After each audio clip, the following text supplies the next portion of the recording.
तन्वी जिभेने सोलते ही गोष्ट मात्र तितकीच खरी आहे. पण नेमकी काडी आज कोणी टाकलेली आहे, ज्यामुळे तन्वीने असं रूप घेतलेलं आहे, हेच आज बघायचं आहे. कारण तन्वी ज्यावेळेस बोललेली होती, तिथे फक्त रोशन भजनकर आणि विशाल कोटियन हे दोघेच अवेलेबल होते.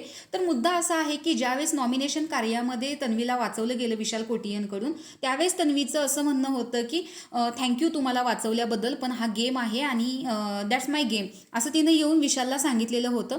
आणि तिथे फक्त विशाल कोटियन आणि रोशन भजनकर हे दोघेजणच होते. पण ही गोष्ट रुचिताला खटकलेली होती, की तू तिच्याशी बोललासच का? जर तुला तिच्याकडे जायचं असेल तर तू मला आधीच सांग, जेणेकरून मी तुझ्या ग्रुपमधून बाहेर पडेल. या वेळेस तर टोळी फुटलीच असते, कारण रुचिताला तन्वीचा खूप जास्त राग येतो आणि तिला तन्वी अजिबात आवडत नाही. तिने आधी पण सांगितले, मला तिचं तोंड पण बघू वाटत नाही. सेम राकेश बापट सोबत सुद्धा रुचिताचं हेच म्हणणं आहे. त्यामुळे ते दोघंही हिला आवडत नाहीत. त्यामुळे विशाल कोटियनने जसं तन्वीला सेव्ह केलं, पण त्याचा एक गेम होता मागे, त्याचा गेम प्लॅन होता, हे रुचिताला माहीत नव्हतं. त्यानं ॲज अ गेम म्हणून तिला सेव्ह केलेला आहे.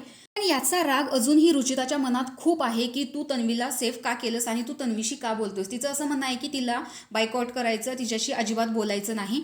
तर आज जो गेम झालेला आहे बुद्धिबळाच्या पटाचा, तिथे खूप त्यांनी वाद घातलेला होता, परंतु त्यांच्या वादाला प्रतिउत्तर दुसरा जो ग्रुप आहे राकेश बापटचा, त्यांनी दिलेलं नाहीये. त्यामुळे रुचिताचं असं म्हणणं आहे, की ती तुझ्याशी बोलते, ती तुझ्याशी चांगलं वागण्याचा प्रयत्न करते. त्यावरती तन्वी ह्याला येऊन विचारते विशाल कोटियनला, की तू तिला सांगितलंस का? त्यावरती ती सांगते, की मी स्पष्ट कॉन्टेक्स्टने कुठल्या बोललेले हे तू तिला सांगितलं नाहीये, तू तिला अर्धवट सांगितलेलं आहेस.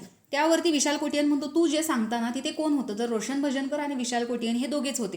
तर इथे तन्वीचा मेन मुद्दा हा आहे, की विशाल कोटियन आणि रोशन भजनकर या दोघांकडे बोललेली जी गोष्ट आहे ती रुचितापर्यंत कशी गेली. आता हे एपिसोडमध्ये तर आपण पाहिलेलं आहे, की तन्वीने बोललेली ही गोष्ट रुचिताला कशी कळली, पण तुम्हाला ती आठवती की नाही हे कमेंट बॉक्समध्ये नक्की सांगा. आणि इथे तन्वीचं स्पष्ट मत आहे, की मी हा गेमच खेळायला आहे, कारण ती बोललेली होती, की मी इथं गेम खेळायला आलेली आहे, उत्सव नात्यांचा करायला आलेली नाहीये. त्यावरती विशाल कोटियांचं म्हणणं आहे, की मी तिला बोललेलोच नाही. रोशनचंही म्हणणं आहे, की मी बोललोच नाही. तर तुम्हाला काय वाटतं, रुचितापर्यंत ही गोष्ट कशी पोहोचली हे कमेंट बॉक्समध्ये नक्की सांगा. अशाच बिग बॉसच्या नवनवीन अपडेट्स पाहण्यासाठी आपल्या चॅनलला सबस्क्राईब करा. तोपर्यंत बाय.